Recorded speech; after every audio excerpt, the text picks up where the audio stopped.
جهان ما در حال تغییراتی بسیار عظیم است. علم و فناوری زندگی ما را با سرعتی سرسام‌آور تغییر می‌دهند.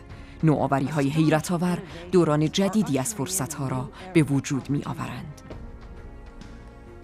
پیشرفت فناوری سبب خلاقیت‌هایی در سرتاسر جهان شده و الهام بخش راه حل‌های رویایی می‌گردد.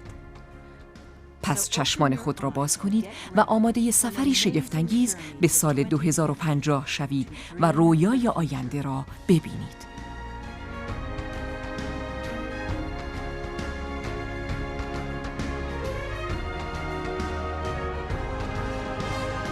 رویای آینده، شهرهای آینده.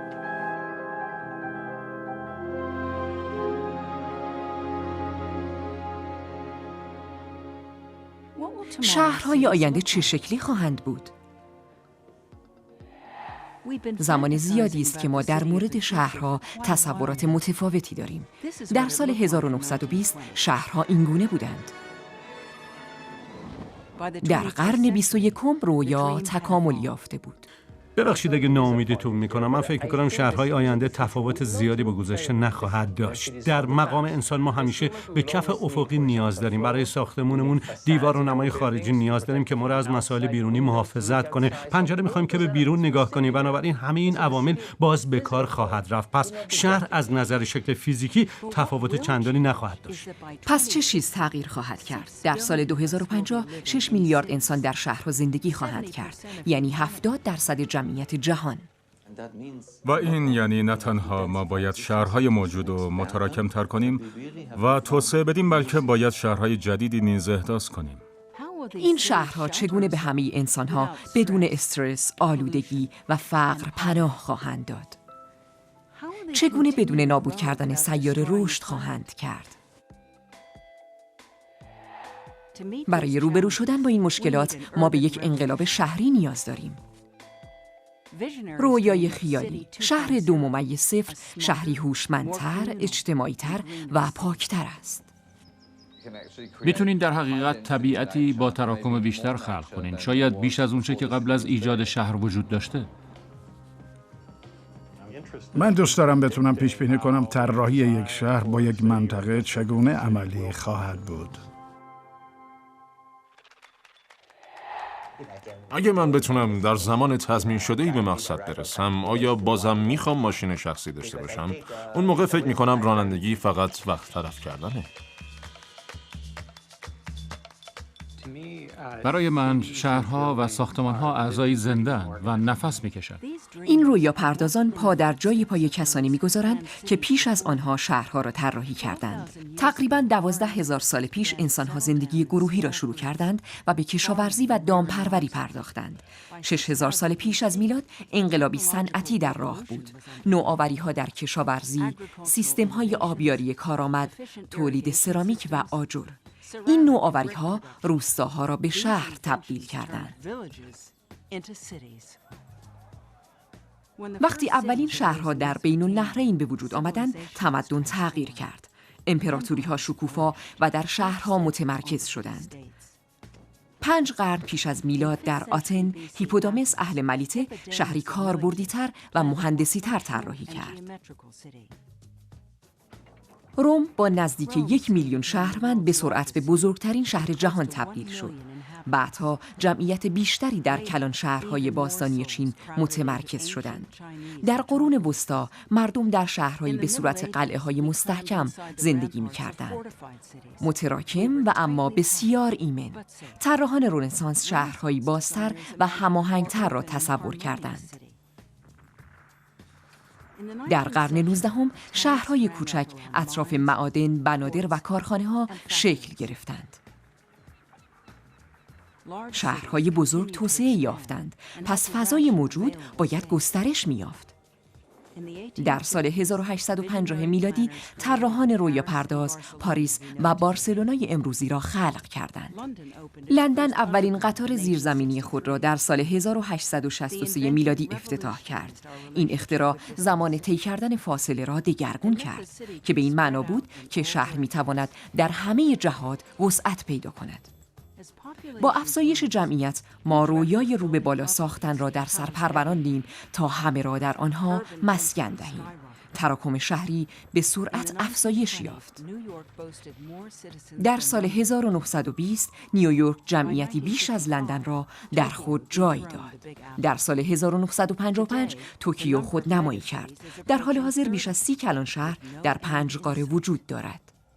بیش از 90% شهرهای جدید و مردمی که به شهرها مهاجرت می‌کنند در مناطق استوایی و گرمسیری حضور دارند. از نظر تئوری رفتن مردم به شهرها خبر خوبیه. تمام نشانگرهای سوادآموزی، دسترسی به مراقبت‌های پزشکی، پیشگیری از مرگ زودرس کودکان در شهرها بهتر از مناطق غیر شهری است. مسئله مقیاس سرعت و کمبود منابعی که با اونا باید به این مهاجرت‌ها پاسخ بدیم.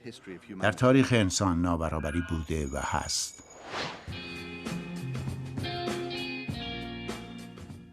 شهرهای سال 2050 مسکن 6 میلیارد انسان خواهند بود. چگونه این تعداد را پناه خواهند داد؟ برخی آسمان خراش‌ها را راه حل می‌دانند. برخی برعکس آسمان خراش‌ها را کابوس آینده می‌پندارند.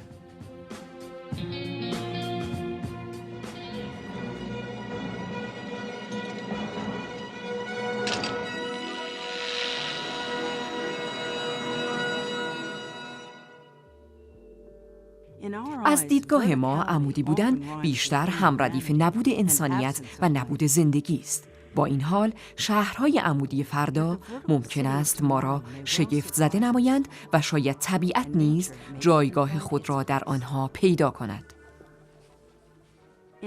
در سنگاپور این جزیره کوچک 6 میلیون نفری 2 معمار برجسته طبیعت و تراکم و کیفیت زندگی را ترکیب کرده است. میتونین در حقیقت طبیعتی با تراکم بیشتر خلق کنیم. شاید بیش از اونچه که قبل از ایجاد شهر وجود داشته.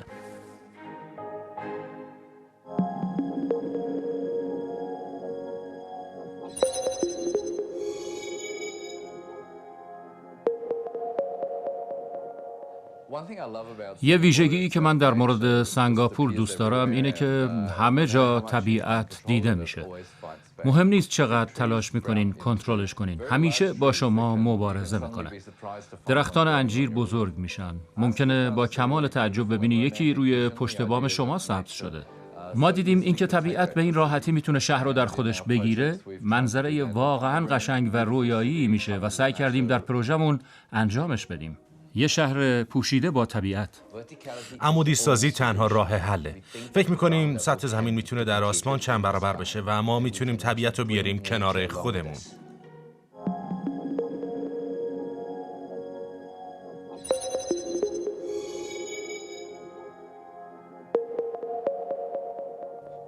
من فکر میکنم تنها راه حل برای شهرها توسعه افقی و اشغال زمین بیشتر نیست، بلکه در حقیقت جمع و جورتر شدنه و تنها راه اینه که به سمت بالا بره.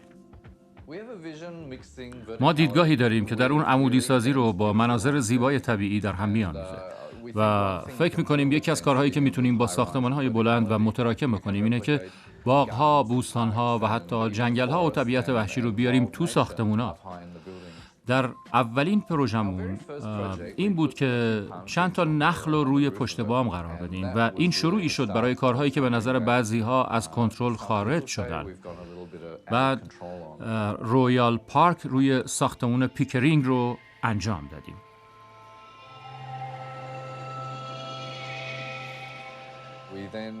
در این حال تونستیم 2 برابر خود ساختمان فضای سبز ایجاد کنیم و در حقیقت تونستیم در تمام پارک روی نمای ساختمون وضعیتی خارق العاده با باغ‌های مختلف در درون ساختمان در کنار پارک ایجاد کنیم. به نظر من وقتی 2 برابر یک ساختمون رو فضای سبز می‌کنی متوجه میشی این ساختمون واقعاً خیلی متفاوته. دیگه از شیشه یا آهن و سیمان درست نشده. بلکه نمادی شده از طبیعت. یکی از زیباترین نظراتی که ما از یکی از ساکنین گرفتیم این بود که گفت یک روز وقتی صبح بیدار شده از پنجره به بیرون نگاه کرده و دریایی از سنجاقک‌های قرمز رو دیده. ما اون نوع تنوع حیاتی رو به درون شهر آوردیم توی ساختمون و این نظر تأییدی بود بر تاثیرگذاری این نوآوری. بعد که به ظرفیت 2 برابر رسیدیم، واقعا نمیدونستیم تا چه حدی میتونیم پیش بریم. و در پروژه اوآسیا در سنگاپور تا بیش از 10 برابر ساختمون باغ درست کردیم. برای ما عدد شگفت‌انگیزیه، چون یعنی بالقوه در شهری که با فناوری بالا و تراکم زیاد ساخته میشه، میتونین 10 برابر خود شهر محیط طبیعی داشته باشین. تفکر ما تغییر کامل مفهوم شهره. سنگاپور در 2050 دیدگاه بسیار مثبتی از آینده است. گرچه ما با 40 متر بالا آمدن سطح دریا درگیر بودیم، هدف اینه که تمام ساختمان‌های جدید فقط اطراف ساحل ساخته بشن تا یه جور مانع محافظ در برابر دریا هم باشن. ما برای شهر خودکفای خودمون به جای اینکه شهر قرن 20 رو بپذیریم، مفهوم جدیدی از شهر رو طرح کردیم. شهر به یک مولد مثبت خالص غذا، برق و آب تبدیل میشه. صفحه‌های خورشیدی نور زیادی نیاز دارن، بنابراین لایه فوقانی رو تشکیل میدن. زیر اونا میتونیم سبزیجات پرورش بدیم، برای اینکه دیگه شهر و مزرعه جدا نیستن، بلکه خود شهر یک مزرعه است. سنگاپور کشوری با زمین محدوده و به نظر من فضای تحقیقاتی منحصر به فردی برای کلان شهرها به ویژه در آسیا است. اینکه ما چگونه میتونیم تراکم و افزایش بدیم و محیط قابل زندگی بیشتری برای خودمون ایجاد کنیم. برای من منظره آسمان خیلی مهمه، به خاطر اینکه یه فضای عمومی و اجتماعیه. برای همه سنگاپوری‌ها مهمه. واقعا نگاهی به آینده است. وقتی شما روی زمین هستین، یه بوستان خیلی قشنگ جلوتونه، چیزی که توی شهرهای اروپایی یا توی شهرهای آمریکایی زیاد می‌بینیم. ولی بعد با آسانسور چند طبقه میری بالا و دوباره وارد جایی مثل سطح زمین میشی. وارد یه بوستان دیگه میشی و میبینی بچه‌ها اینور و اونور میدون و بازی میکنن. میبینی افراد مسن نشستن و به دور دستا نگاه میکنن. بعد دوباره وارد همون آسانسور میشی، دوباره چند طبقه میری بالاتر، میری توی بوستان دیگه. در یه ساختمان تقریباً 4 بار میتونی این کارو بکنی تا به پشت بام برسی. اونجا هم یه بوستان عمومی هست. اگه یه ملک شخصی باشه، حتما آخرین طبقه واحد لوکس برای صاحب برجه. ولی اینجا یه بوستان عمومیه. میتونی بری بالا و از منظره فوق‌العاده زیبای سنگاپور لذت ببری. میتونی تمام سنگاپور رو از اونجا ببینی. حتی با خانواده میتونی یه کباب بخوری و من فکر میکنم آینده اینه. آسمان خراش‌های متراکم ساخته خواهند شد که با اتصال به هم این مناطق رو خلق میکنن تا فضایی باشه برای تجمع مردم و لذت بردن از زندگی.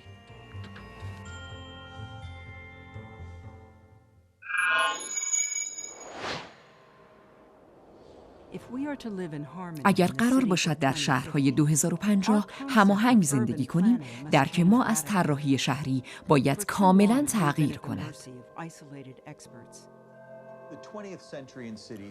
شهرهای قرن 20 بوروکراسی عظیمی ایجاد کرد در حوزه‌های کاملا جداگانه. حمل و نقل نمیدونست مسکن چی کار میکنه، مسکن نمیدونست بوستان‌ها چی کار میکنن. بله اینجا رو دوست خواهید داشت. عقب بیستید. شوخی میکنن، میگن یه تیم خبره داریم. شوخی میکنن. تصمیم گیرنده. نه بی خاصیت. من انتظار دارم کارهای بزرگ برای سرمایه گذاری منتشر بشه. ما نتیجه را می‌دانیم. هر محله در شهر چند کاربرد دارد: مسکونی، اداری، صنعتی. برای ارتباط اینها ما به شبکه‌های بی‌پایان جاده‌های مملو از خودروهای بی حرکت متکی بوده‌ایم. امروزه ما در شهرهای آلوده و انباشته زندگی می‌کنیم. استرس بالاست و کیفیت زندگی اغلب پایین. برای یافتن راهی بهتر، طراحان باید زندگی روزمره را درک کنند. هیچ کس یک شهر را بهتر از کسانی که در آن زندگی می‌کنند نمی‌شناسد. یک آتش نشان، یک معلم مدرسه، یک شاعر، خیلی چیزا دارن. در مورد شهر پکن همه به هم ربط دارن. در مؤسسه فناوری ماساچوست، کنت لارسون و گروهش نوع جدیدی از شهرنشینی را برای زندگی به ارمغان می‌آورند. ابزارهای آنها دیدگاهی جهانی از شهر را با تمام پیچیدگی‌هایش به ما ارائه می‌کنند.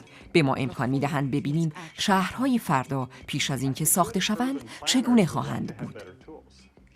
من فکر میکنم طراحان شهری دوست دارن ابزارهای بهتری داشته باشن تا در مورد تمام مسائل حیاتی شهر فکر کنن.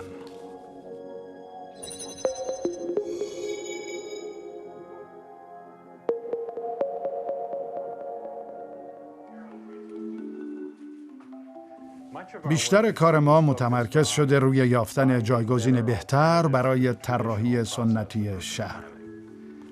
برای این کار از شبیه سازی استفاده می‌کنیم.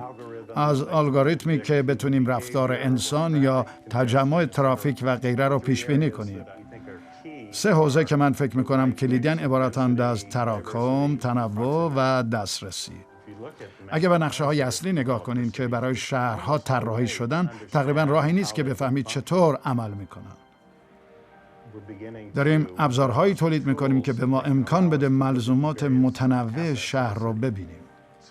ماکت شهر یک مدل فیزیکیه با قطعاتی که استفاده از اونا اصلاح شهر رو امکان پذیر می‌کنه و قابل مرتب شدن دوباره است.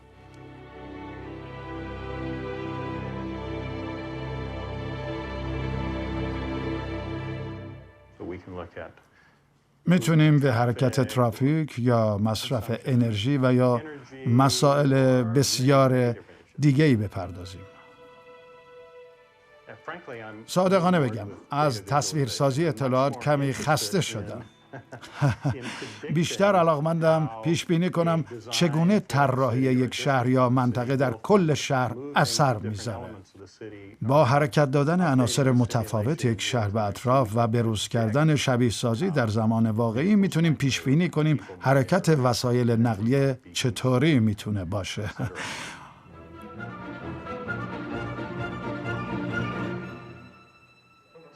مردم چطوری میتونن تعامل کنن؟ انرژی چطور ممکنه مصرف بشه و غیره.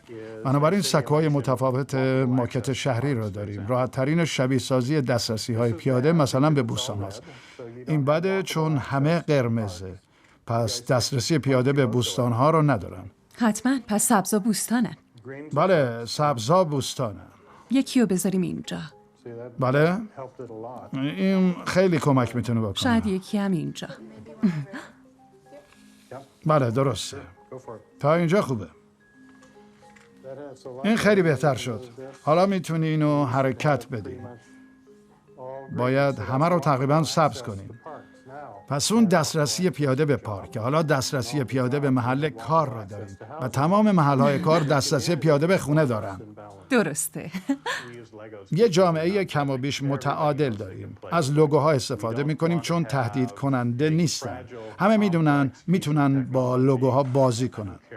نمیخوایم یه فناوری شکننده پیچیده داشته باشیم. برای من مهم نیست شما شهردار یه شهر باشی یا یه بچه. هر کسی میتونه بیاد و شروع به بازی کنه.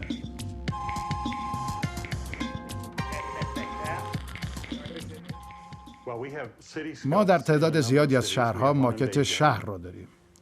یکی در پکن داریم، یه پروژه در هامبورگ داریم که من فکر میکنم در حقیقت جالبترین ماکتیه که تا امروز ازش استفاده کردم. ماکت به جوامع کمک میکنه جایگاه‌های مناسب رو برای 20,000 پناهنده شناسایی کنن. وقتی ما یک گروه 30 نفره دور هم جمع میکنیم، اونا رو در رو قرار میگیرن و با مدل فیزیکی کار میکنن. اشیا رو حرکت میدن و افکار رو امتحان میکنن. من معتقدم این به طور کامل پویایی رو از یک چیز خیلی مشکل و پردردسر به چیزی بسیار ساده و مثبت تبدیل میکنه. همه نوع احتمالات هست که در مجموع به ما امکان میده تراکم رو افزایش بدیم و تأثیر منفی رو به کمترین حد برسونیم. باید به گذشته نگاه کنیم، به دوران پیش از اتومبیل. زمانی که مردم فقط باید چند دقیقه راه میرفتن تا به مقصد برسن و همزمان باید به آینده نگاه کنیم. من معتقدم شهر آینده شبکه‌ای از مناطق متراکم خواهد بود. مناطقی که با اتصال خوب با هم شبکه شدن. تبادل‌ها و فعالیت‌های خلاقانه افزایش پیدا خواهد کرد و مکان‌های قابل سکونت بیشتری خواهیم داشت.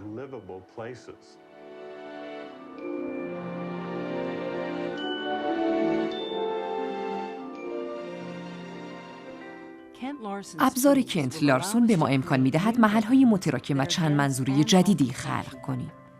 جایی که کار، سرگرمی و خانه به راحتی قابل دسترسی باشند. در 2050 کیفیت زندگی به فضای عمومی بستگی دارد، جایی که ما بتوانیم قدم بزنیم، دوچرخه سواری کنیم و لذت قدم زدن را دوباره حس خواهیم کرد بدون اینکه عجله کنیم. یک شهر در اجرای این تفکر پیشتاز است، کوپنهاگ. سلامتی ساکنین خود را بر همه چیز مقدم دانسته است. آلودگی بندر خود را از بین برده و آن را به منطقه تفریحگاه تابستانی تبدیل کرده است. چگونه شهرهای شلوغ‌تر می‌توانند ساکنین خود را خوشحال‌تر کنند؟ چگونه خوشحالی ساکنین یک شهر را می‌سنجند؟ یک معمار و محقق در دانشگاه لندن سیستمی برای ثبت واکنش‌های ما به زندگی شهری ابداع کرده است. مسئله مؤثرترین روش رفتن از نقطه الف به نقطه بی نیست. مسئله به وجود آوردن عواملیه که مردم ترجیح میدن، خیابونایی که دوست دارن و به تکرار ازش عبور میکنن. همه ما این تجربه مؤثر و احساسی رو از شهرمون داریم. چطور این تجربه رو به ابزاری تبدیل کنیم که بتونیم اونو برای طراحی یه شهر بهتر به کار ببریم؟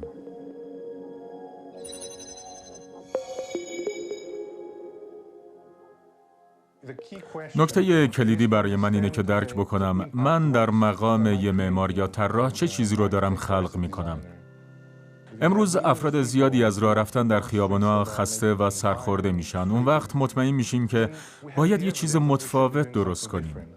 من تو آزمایش هم سعی میکنم ببینم مردم در شهر چه احساسی دارن، تو این خیابون چه احساسی دارن، یا اینکه تو اون خیابون. بنابراین ممکنه خوشحال باشن یا ناراحت و سرخورده. ممکنه خیلی هیجان زده باشن یا خیلی ساکت و آروم. برای به دست آوردن احساس مردم از یه هدست استفاده می‌کنیم که یه دستگاه نوار مغزی سیاره. در حقیقت فعالیت‌های الکتریکی مغزی رو اندازه‌گیری می‌کنه. با دستگاه موقعیت یاب مشخص می‌کنیم که کجا هستن. خب ما از یه فاصله نزدیک شما رو دنبال میکنیم، بین 3 تا 10 متر پشت سرتیم. اگه چیزی هست که میخوای بپرسی، اگه گم شدی میتونی از من بپرسی، وگرنه در طول آزمایش با هم هیچ تماسی نداریم. ما سعی میکنیم که محیطی ایجاد کنیم که خیلی نزدیک به تجربه روزانه است. بنابراین وسط خیابون یه پیام از یه دوست دریافت میکنی که میگه تا 15 دقیقه دیگه میبینمت. بعد شما 15 دقیقه راه میری. بیشتر ما حتی بهش فکر نمی کنیم. از کدوم خیابون میریم یا چرا از این خیابونا میریم. تقریباً یه روند خودکار ناخودآگاهانه است و با استفاده از این حسگرا ما میتونیم پنجره‌ای به این روند ناخودآگاه باز کنیم. کاری که هر روزه همه میکنن. به دست آوردن اطلاعات سخته. میتونیم شروع کنیم ببینیم کدوم خیابونا در میان همه خیابونا انتخاب میکنیم. دارین از یه چهارراه عبور میکنیم و باید خیلی حواستون جمع باشه، چون باید به اطراف نگاه کنین، باید توجه کنین و گاهی نیاز نیست که توجه بکنین. چون عبور خیلی راحته. شروع میکنیم به فکر کردن در مورد انتخاب یه خیابون شلوغ یا یه خیابون آلوده و یا یه خیابون پر سر و صدا. احساسات یه نفر که واقعا داره در زندگی حقیقی را میره. یکی از آزمایش‌هایی که ما کردیم راه رفتن با افراد کم بینا بود. سوال ما این بود که آیا میتونین تجربه احساسی یه فرد نابینا و یه فرد بینا رو که تو شهر راه میرن بسنجین و تفاوت اونا رو ببینین؟ حالا میتونین این احساسات رو بیارین روی نقشه. میتونین 2 تا نقشه رو کنار هم بذارین. یه نقشه مال فرد بینا و یکی هم نقشه فرد نابینا. بعد با هم مقایسش میکنیم. میتونین به تجربه یه نفر دیگه ربطش بدیم و ممکنه از طریق دیدن یه جور احساس همدردی بکنین. ما در مورد اینکه یه فضای خوب چه مشخصاتی داره، چیزی متفاوت با اون چه که انتظار داشتیم دیدیم. معمولا فرض ما بر اینه که پیاده‌رو برای همه خوبه، ولی آیا واقعاً هست؟ اون چه ما دیدیم اینه که برای افراد نابینا یه تجربه متفاوت بود. افراد پیاده زیادی داریم که عبور میکنن. کف پیاده‌روها متفاوته و افراد متفاوتی از پیاده‌روهای متفاوت میرن. پس فرضیات ما از اون چه یه شهر رو خوب یا بد میکنه باید پالایش بشه. میتونین این بحثا رو شروع کنین و سعی کنین شهر رو جامع‌تر کنین. سعی کنین برای همه افراد طراحیش کنین. شهر رویای من در 2050 شهری خواهد بود که در اون هیچ کس خودشو حذف شده نمیبینه. چه یه بچه باشه یا یه فرد بالغ، تنوع فرهنگی داشته باشه یا تنوع اصالت، همه با هم زندگی میکنن. شهر آینده باید بهترین هایی رو که شهرهای امروزی ما دارن داشته باشن. برای نمونه باید بگم ما الان شهرهایی داریم که میشه توشون قدم زد، میتونیم توشون دوچرخه سواری کنیم. چطوری میتونیم اینا رو با هم جمع کنیم و چطوری در سراسر جهان منتشر کنیم؟ در آینده آیا شهرهای قابل سکونت برای مردم توانمند حفظ خواهند شد؟ امروز تقریبا 900 میلیون انسان در کپرها و کلبه‌ها زندگی می کنند. کابوس 2050 جهانی است تقسیم شده به تشریفات گرایی و فقر. بهترین مکانها برای لذت بردن از زندگی باید در فقیرانه ترین محله ها باشه. ظرفیتی برای توزیع عادلانه فضای عمومی وجود داره که باید در ایجاد رسیدن به برابری در تمام شهرها الهام بخش ما باشه. اسکات لوید رویای تبدیل محله‌های فقیرنشین آفریقای جنوبی را به خانه‌های زیبا در سر دارد. پروژه قدرتمندسازی کلبه او به مشارکت شهروندان بستگی دارد.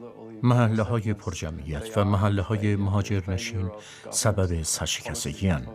نشان ناموفق بودن دولت و سیاست به مشارکت و مداخله کشیدن مردم در یک اقتصاد توسط دولت عملیه. دقیقاً چیزی که ما محور اصلی کار قرار داریم. مسئله رو ما داریم بررسی می‌کنیم.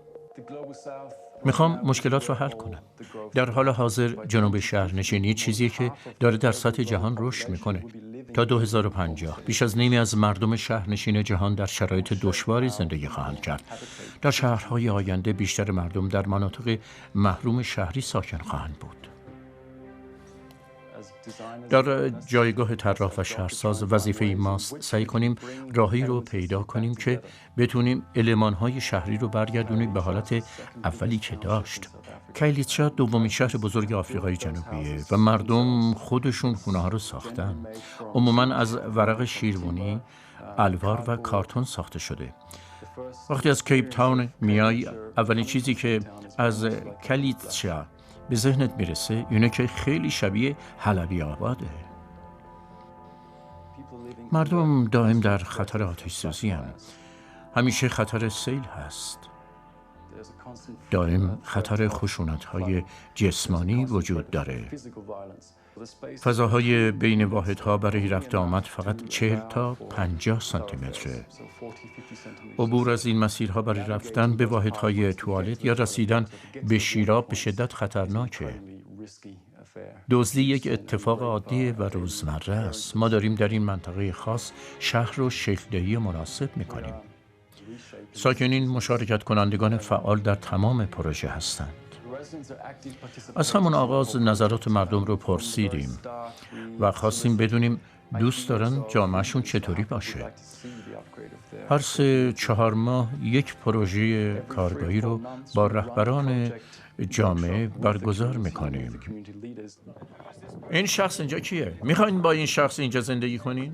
یا میخواین با این شخص زندگی کنین؟ میدونین که با شما همسایه است. فضا رو با کی مشارکت میکنین؟ ها؟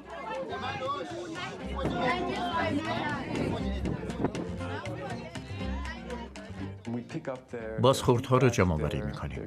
نارضایتی ها و نظراتشون رو میگیریم و سعی میکنیم در تمام روند طراحی به کار ببریم. استفاده خاصی از فضاهای عمومی میشه که در اروپا باهاش آشنا نیستیم. دائم داریم یاد میگیریم و چیزهای جدید میآموزیم و اینکه چطور یک معمار و طراح شهر باشیم. تلاش میکنیم در نحوه کار کردنمون شفافیت رو رعایت کنیم. با این امید که کسانی که در این پروژه ها با ما مشارکت میکنن بعداً بتونن سفیر پروژه بشن و در مقیاس های متفاوت و در جایگاه های متفاوت کار کنن. پس اون چه ما ارائه میکنیم یه خونه است که به مردم امکان میده زیر ساختی رو که میتونن بخرن و در طول زمان اونو بروز کنن. ما یه خونه 2 طبقه نمونه طراحی کردیم. خیلی ساده میگیم اگر بتونیم ساختمان‌های 2 طبقه درست کنیم میتونیم 50% زمین رو برای استفاده های دیگه مثل خیابون‌ها، زیرساخت‌ها، فضاهای عمومی استفاده کنیم و یه محیط سرزنده تری به وجود بیاریم. طراحی شبکه‌ای از خیابون‌ها با دسترسی به فضاهای عمومی و پارک‌ها به نظر من یکی از مهمترین تصمیم‌هایی که طراحان شهری میتونن بگیرن. حضور مردم در این فضاهای عمومی سطح تحمل رو بالا میبره. در فضای عمومی گوناگونی وجود داره و من فکر میکنم اینجا جایی که باید خیلی دقیق باشیم. بقیه چیزای دیگر رو میشه تنظیم کرد. در حال حاضر 66 خونه در این محل قرار داره. برای بروز کردن کلبه ها باید خراب و خونه‌های 2 طبقه جایگزین اونا بشه. نمونه‌ای که ما تولید کردیم سبک بود. چارچوبش از الوار درست شده بود و سقف و دیوارهاش رو با ورق تزیین کرده بودیم. ورقی که عموماً برای انبارها استفاده میشه. دلیلی که این کار کردیم این بود که باید خیلی سریع می ساختیم. مجوز قانونی نداشتیم. در اون جایگاه چیزی بسازیم. نمونه خیلی ساده‌ای درست کردیم. خیلی روشن می‌خواستیم بیان کنیم که چون این کاری خیلی آسونه. در همین حال خونه رو رنگ کردیم به رنگ‌های مختلف و شکل‌های مختلف و جامعه خیلی راحت این خونه رو پذیرفت و به صورت یک نماد در اومد. یک نماد از توسعه بالقوه. جالبترین نکته این بود که در حال انجام میگفتیم میتونیم انبوهی از این خونه ها بسازیم و همینطور تعداد رو افزایش بدیم. الان داریم موازی این پروژه یک جایگاه 16,000 واحدی درست میکنیم. بخش بزرگی از شهر شده.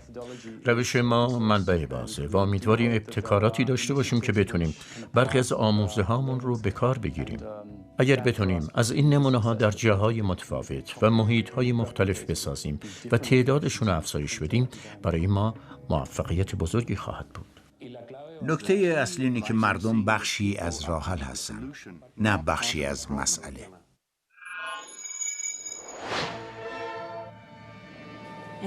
در 2050 ما با شهرهای هوشمند مرتبط خواهیم بود. شبکه‌هایی از حسگرها حاضر در همه جا مانند میلیاردها نورون به شهر امکان می‌دهند واکنش نشان بدهند و با نیازهای ما در زمان واقعی سازگاری کنند.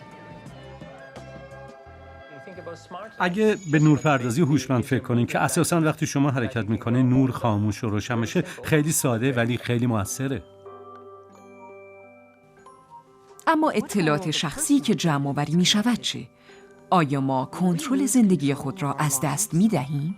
وقتی شما اطلاعات خصوصی رو جمع می‌کنین همیشه مسئله تحریم خصوصی مطرحه و در نظر گرفتن این مسائل خیلی مهمه. به هر حال اون چه در شهرها رخ میده در مقایسه با اون چه در زندگی ما رخ میده خیلی ناچیزه. هر بار میریم تو شبکه‌های اجتماعی چیزی در شبکه قرار میدیم، ایمیل میفرستیم، از کارت اعتباری یا تلفن همراه استفاده می‌کنیم، میدونیم همه اینا رد دیجیتال به جا میذارن. اما نکته خیلی مهم اینه که ما نیاز داریم با هم صحبت و گفتگو کنیم. شهرهای متصل ممکن است استانداردهای زندگی ما را بهبود بخشند، ولی یکی از محققین مؤسسه فناوری ماساچوست رویای استفاده از فناوری مشابه را برای نجات زندگی‌ها در سر دارد. در جایگاه یک دانشمند خیلی دوست دارم شهرها رو و چگونگی استفاده از امکانات رو درک کنم. در این صورت میتونیم در آینده شهرهای کارآمدتر، پایدارتر و سرزنده‌تر طراحی کنیم.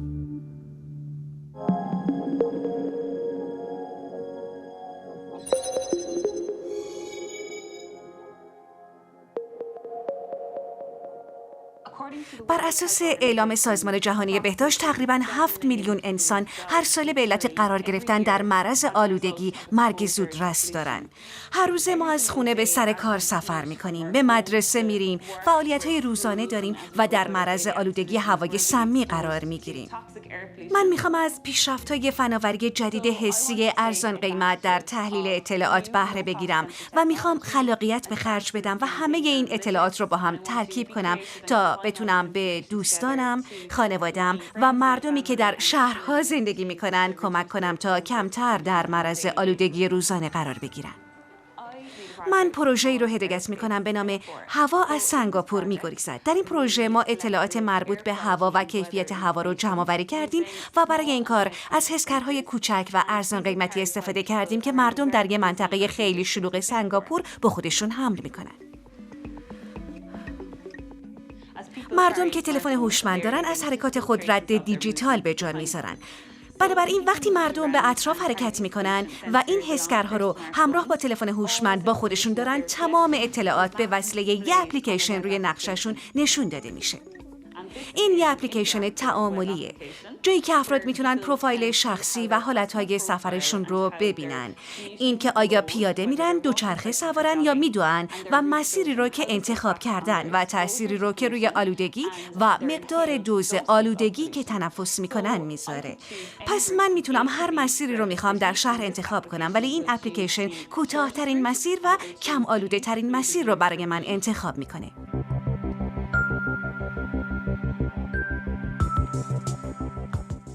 جهان ما به طور روزافزون داره به یه مکان متصل تبدیل میشه. ما به اشیاء دیجیتال متصل میشیم که اونا هم به هم متصلن و هم به شهرمون متصلن. شهرهای فردای ما میتونن اطلاعات متفاوت زیادی رو از قبیل این که چی حال ما رو خوب میکنه و چی ما رو بیمار میکنه حس کنن. ما داریم با شهر کمبریج کار میکنیم تا برای چراغ‌ها حسگر بذاریم، چون چراغ‌های خیابون همه جا هستن. ما با استفاده از حسگرامون خواستیم نگاهی بندازیم به چهارراه‌ها و اینکه چطوری میتونیم اونا رو امن‌تر و سالم‌تر با تراکم کمتر و آلودگی کمتر بکنیم. بنابراین یه سیستم نظارت کیفیت هوا رو نصب کردیم درست کنار مؤسسه فناوری. هدف اصلی اینه که اگر سطح آلودگی هوا بالا بره، سیستم ما عمل میکنه و چراغ‌های خطر چهارراه رو تغییر میده. در ساعتی از روز که حضور مردم بیشتره، تشعشعات رو کمتر میکنه. ما تمرکز رو از رو ماشین‌ها برداشتیم و روی انسان‌ها، به ویژه دوچرخه سوارها و پیاده‌روها متمرکز کردیم. شهرهای آینده میتونن سطح غلظت آلودگی رو کاهش بدن. شهر آینده ای رو که من رویاشو در سر دارم، شهری بی نهایت ساکت و آرومه. دوست دارم جایی زندگی کنم که آلودگی نباشه، شلوغ نباشه، یه جایی واقعا امن باشه.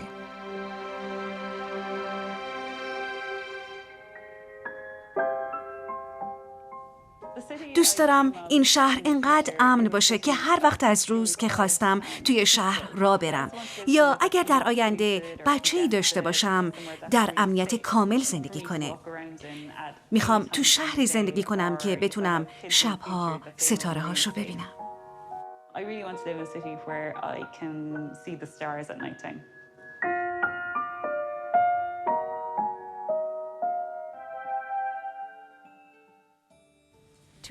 برای رسیدن به رویای شهر بدون آلودگی باید از بقایای گذشته خلاص شویم. فکرشو بکنیم ببینید چقدر فرق میکرد اگه ما از 10 تا ماشین تو شهر 8 تاشو حذف میکردیم. درست است. ماشین‌های شخصی، شگفتی فناوری دیروز، یکی از بزرگترین مشکلات امروز ما شده است. زمان خداحافظی فرا رسیده است. در شهر متصل ما برای جابجایی از یک شبکه خودروهای هوشمند استفاده می‌کنیم. تحقیقات ما نشون میده اگه در شهرهای ناوگان خودرویی بدون راننده داشته باشین، از نظر تئوری میتونین نیازهای جابجایی شهری مثل پاریس، نیویورک یا سنگاپور یا شهر بزرگ یا کوچیک رو با 20% ماشین امروز تامین کنین. در سنگاپور یک محقق در حال حاضر در حال آزمایش ناوگان خودروهای هوشمند خود است. او تصمیم دارد به شهروندان وقت آزاد بیشتری بدهد. ما خیلی کارا میکنیم که نباید بکنیم. کارهای خطرناک، مصرفی، افراط، تفرید و در نهایت رانندگی با خودروی شخصی. چون من فکر میکنم رانندگی اتلاف وقته.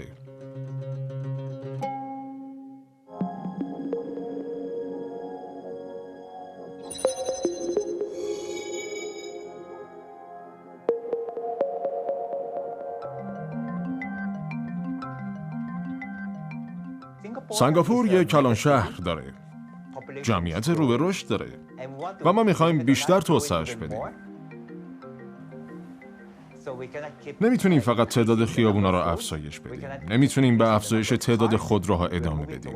داریم به سمت یه جامعه کم خودرو حرکت میکنیم که در اون جابجایی مردم خیلی راحت صورت میگیره، بدون اینکه بخوان صاحب خودرو باشن.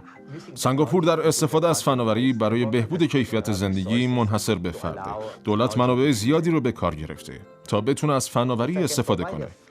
اگه یه ناوگان خودرو باشه که در عرض 5 دقیقه بتونه به من برسه و من بتونم باش به موقع به مقصدم برسم، آیا بازم میخوام ماشین داشته باشم؟ احتمالاً پاسخ نه است. پس دیروز وقتی آزمایش کردین اطلاعات جمع‌آوری نکردین، نه؟ ما داریم روی خودروهای بدون رانندمون کار میکنیم تا بتونیم جابجایی نقطه به نقطه انجام بدیم. نمیخوایم از حسگرای آنچنان گران قیمت استفاده کنیم. رایانه هامون هم از همون فروشگاهایی تهیه میکنیم که شما بازیای رایانه‌ای میخرید. برای ما قیمت خیلی اهمیت داره. بهش میگن مهندسی صرفه جویانه. من در فیلیپین بزرگ شدم، جایی که استاندارد زندگی کمی دشوارتره. ولی دیدم فرصت بزرگیه از خودروهای بدون راننده استفاده کنیم. اقتصاد صرفه جویانه کاربردهای زیادی داره، به ویژه در کشورهای در حال توسعه. بنابراین کمبوده رو با استفاده از حسگرای هوشمند ارزان قیمت در نرم افزارها جبران میکنیم. در حقیقت فلسفه کار ما اینه. پس دفعه بعد که خودروی بدون راننده ما در محیط شهری آماده شد، اگه بخوایم به نزدیکترین ایستگاه قطار بریم، چطور یه ماشین درخواست میکنیم؟ ما یه اپلیکیشن اینترنتی ساده درست کردیم. شما میگی من اینجام و میخوام برم اینجا، خب؟ بعد بهت میگه این ماشین تا 5 دقیقه دیگه میاد. این شبیه اپلیکیشن درخواست تاکسیه.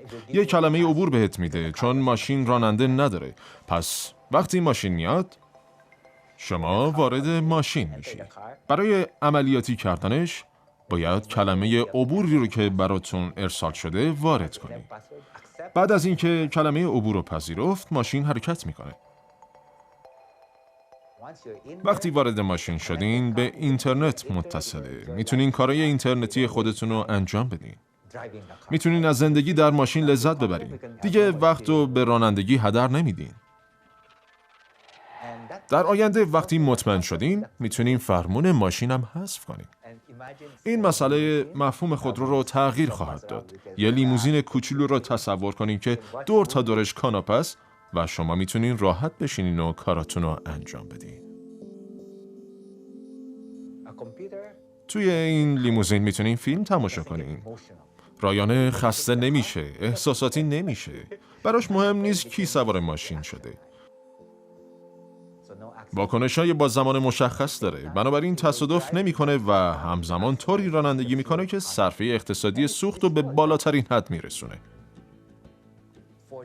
برای محیط‌های پیاده رو کالسکی‌های تک نفره کوچیک داریم. اجازه بدین یه نمونه رو ببینیم. من کالسکی‌مو تموم کردم. باید برم شهر. میتونم با کالسکه یا با ماشین برم. زمانی که به ماشین بدون راننده میرسم، ماشین منتظره. از کالسکه پیاده و سوار ماشین میشم. ماشین رو سوار میشم و اون منو میرسونه به ایستگاه قطار. بنابراین حق انتخاب دارین. اگه انواع متفاوت خودرو رو داشته باشین میتونین برای استفاده انتخاب کنین. ما الان ماشینای بدون راننده، کالسکه، اسکوتر فردی و ویلچر آماده داریم. همه خودکارن و دارن کار میکنن.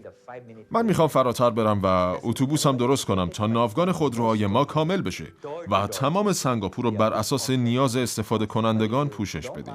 چون در یه شهر متصل میدونین نقاط مهم شهری کجاست. میدونین کجا مردم ماشین بیشتری نیاز دارن تا بتونیم انتظار 5 دقیقه‌ای رو تضمین کنیم. معنیش این نیست که همه باید ازش استفاده کنن.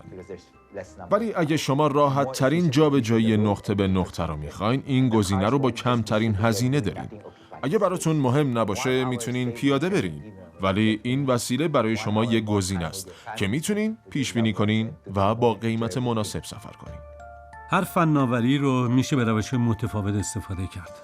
فناوری‌های حساس هوشمندتر شهری هم استثنا نیستن. میتونین برای کنترل و یا برای افزایش قدرت ازش استفاده کنین. میتونین بالا به پایین و یا پایین به بالا استفاده کنین. ما فکر میکنیم گزینه قدرتمندتر شدن اهمیت زیادی داشته باشه. شهرهای ما برای تغذیه و رشد ما به طور دائم به منابع زمین وابسته‌اند. مقدار زیادی انرژی وارد و مصرف می شود و در مقابل مقدار بسیار زیادی آلودگی خطرناک تولید می شود. یک نسبت دو سرباخت است. هرچه انسان‌ها بیشتر باشند، زمین کمتر قادر به تأمین نیازهای ماست. یه مبارزه دائم بین شهر و زمینی که شهرها اشغال میکنن وجود داره. در آینده شهرها با مستقل‌تر شدن تأثیرات زیست محیطی خود را کاهش خواهند داد. ما تولیدات محلی را باز ابداع خواهیم کرد. این مسئله همکنون با رشد مزارع شهری در مورد غذا صدق می‌کند. شما مطمئناً میتونین تا شاید 200 کیلومتری شهر نیویورک تمام مزارعی که برای تامین غذای مردم نیاز دارین ایجاد کنین. شهرهای ما با بازیافت زباله‌ها برق خودشان را تولید می‌کنند. گاز کربونیک یک کارخانه دیوارهای جلبکی را گرم و با فتوسنتز گرما را تولید خواهد کرد. در هامبورگ ساکنین یک ساختمان به نام BIQ همکنون از گرمای رایگان طبیعی سود می‌برند. مواد خام چه؟ آیا روزی خواهیم توانست آنها را در محل تولید کنیم؟ چرا به جای بتون و آهن مصالح ساختمانی اختراع نکنیم که بیشتر به سلامت محیط زیست کمک کند؟ اگه ما چیزایی از سیمان بسازیم، من فکر نمی کنم کمکی به حل مشکلات آب و هوایی و استخراج منابع و سرعتی که امروز در ایجاد مشکلات داریم بکنه. به نظر من باید به فکر مصالح جدیدی باشیم که زندن، مصالحی که اجزای واقعی زیست محیطی هستن و در خدمت طراحی، به ویژه طراحی شهرها قرار می گیرن. در نیویورک معماران رویای ساختن شهرهای سبز فردا را با جایگزینی مصالح زنده به جای سیمان در سر دارند. من فکر می‌کنم میتونیم طراحی شهرها، ساختمان‌ها رو به عنوان یک نظام زنده تصور کنیم. بعد میتونیم امکانات خودمون رو توسعه بدیم و سبب بشیم اتفاقهای شگفت‌انگیزی بیفته.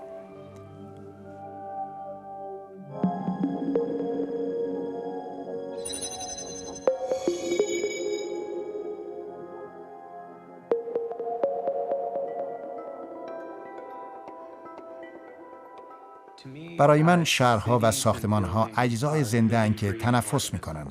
همیشه بودن، رشد میکنن، مصرف کنندن، زباله تولید میکنن، تغییر میکنن، سازگاری دارن و گاهی تجزیه میشن.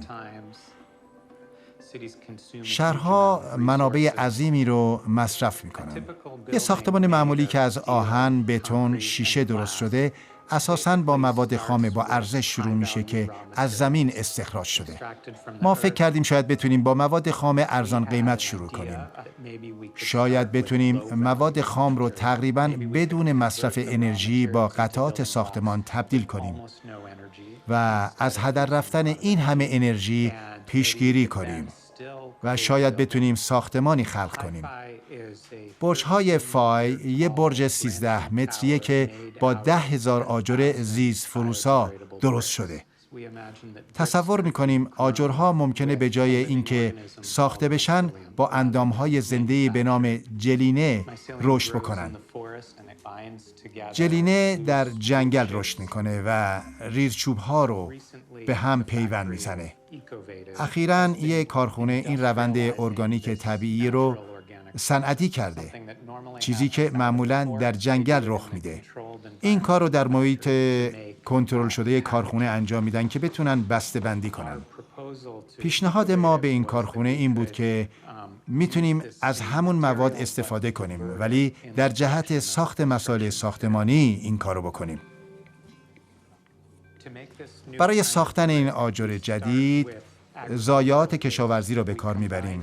با جلینه ترکیب میکنیم، میذاریم 5 روز بمونه بدون اینکه چیزی بهش اضافه کنیم یا در نور خورشید قرار بدیم.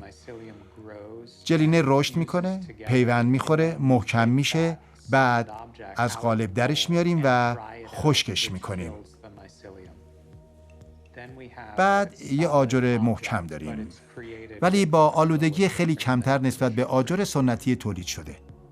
این کاریه که قبلاً برای ساختمان بزرگ 4 طبقه انجام نشده.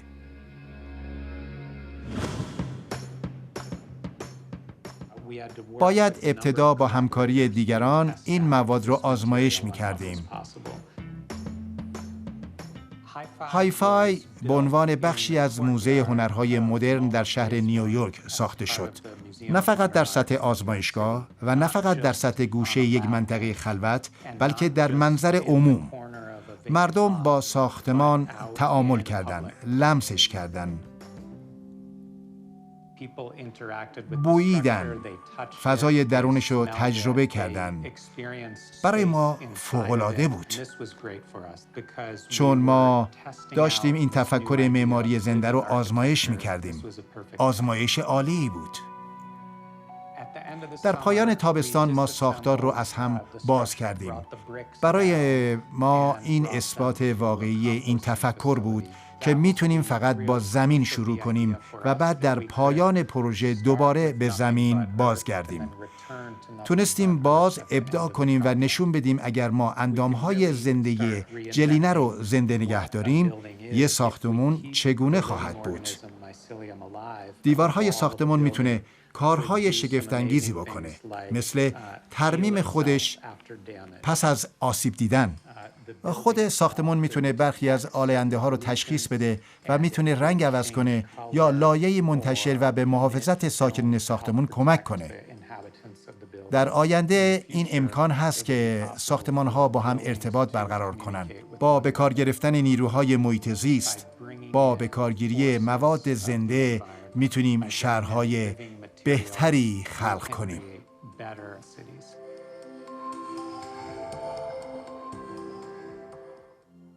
دشوار می شود تصور کرد شهرهای فردا چگونه خواهند بود، ولی می توانیم چگونه کار کردن آنها را پیش بینی کنیم. هنگامی که شهرهای ما سبزتر شوند و حمل و نقل کارآمدتر و وقتی محله‌های ما بتوانند نیازهای ما را تأمین کنند، انقلاب شهری ما موفق خواهد بود و خواهیم توانست شهر رویاهایمان را به فرزندانمان هدیه کنیم.